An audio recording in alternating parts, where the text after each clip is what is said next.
Cruella. Cruella. What sort of a name is that anyway? Okay, a proper competitor. I'll just have to destroy her as we have so many before. Find her. And Roger, find out everything about her. I'm more a lawyer than a detective. In 2021, the fashion-focused crime comedy film Cruella would premiere in Los Angeles, California as the very first red carpet event following the nationwide lockdowns that struck the cinema industry in recent years. The movie, which was announced 8 years earlier and began filming in 2019, was a major theatrical success for the period, grossing over $213 million and receiving high critical praise. The movie, set in 1970s England, is, as I said at the beginning, a fashion-focused film. One of the major elements that audiences liked as a result was the movie's general aesthetic design. Historical accuracies and inaccuracies aside, this movie is a visually stunning one with its two clashing main characters, Cruella de Vil and the Baroness, both respectively played by stellar actresses, being very fashionable people. The movie features weird, abstract designs and seems to take influence from the punk era of the decade. And so, with that said, let's take a look at the most iconic pieces in Cruella.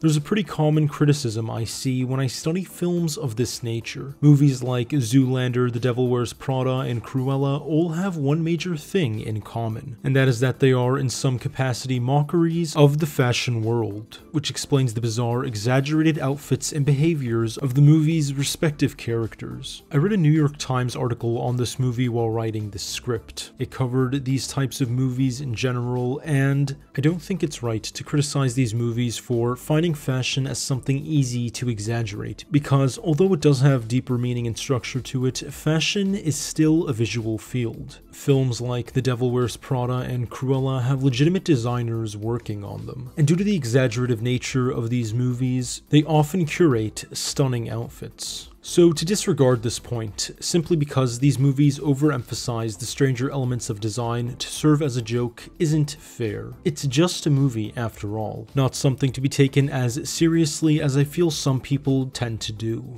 I do agree that it is in some capacity wrong to make it seem like fashion is something that lacks sense or mind, and I do see that perspective used in these films a lot, and I agree that that is wrong. I'll leave the article down below either way, however, and I'd like to know what your guys' thoughts on this topic are.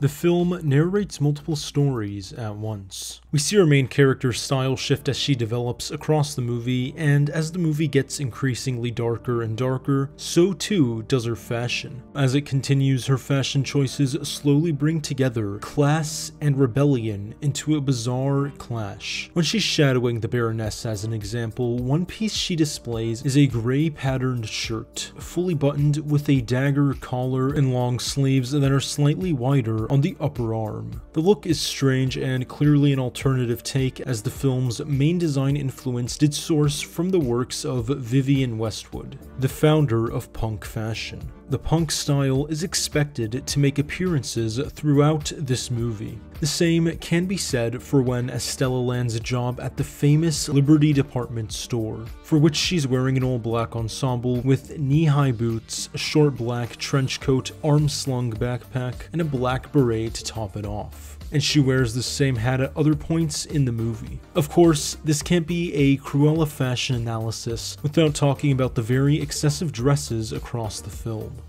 During the Baroness's black and white ball, where Estella plans on retrieving her family necklace, she wears one of the most iconic looks in the film, a deep red dress with maroon leather opera gloves. The gown, although originally part of the Baroness's collection, represents a turning point in the film for Estella's character, with its bright, standout color serving as a form of visual rebellion. The gown's presentation is also unique, with it being originally concealed under a long white cape and hood, which she sets on fire to reveal the fiery dress underneath. Speaking of dresses, let's take a look at Estella's Dalmatian pattern dress. We are initially led to believe that this dress is in fact made of the Baroness's dogs, although we find out later that this isn't true. Nonetheless, it is still a meaningful outfit. The dress is split directly down the middle between two tones, white and black, her signature colors, and it alternates with her hair. Both sides are cut differently than each other, featuring differently shaped edges. The dress also features elbow-length sleeves, a very large shawl lapel that drapes across the back and widens the shoulders, a set of 3 leather straps that hold the front down, and it's paired with a pair of black leather pants, boots, and wrist-length lace gloves. The dress does, of course, pay homage to the original Cruella de Vil design from the late 90s, making it a truly iconic look.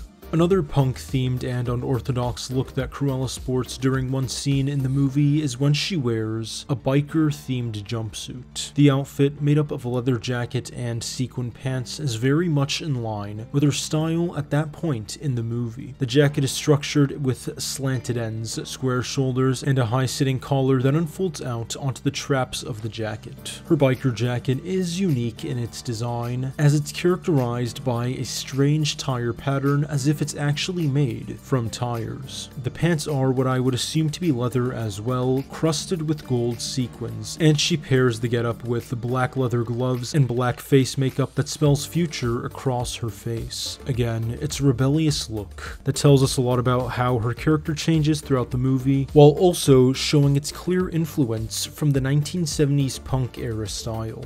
The last piece I'd like to cover quickly is another dress, although never actually worn in the film. The dress is a rigidly structured, low-cut piece made up of 2 distinct elements, and covered from top to bottom in golden beads, although we eventually learned that these beads were in fact moths the entire time. It's a pretty captivating look, bugs aside, and I know for a fact it would be an attention-grabbing piece if displayed during a runway show.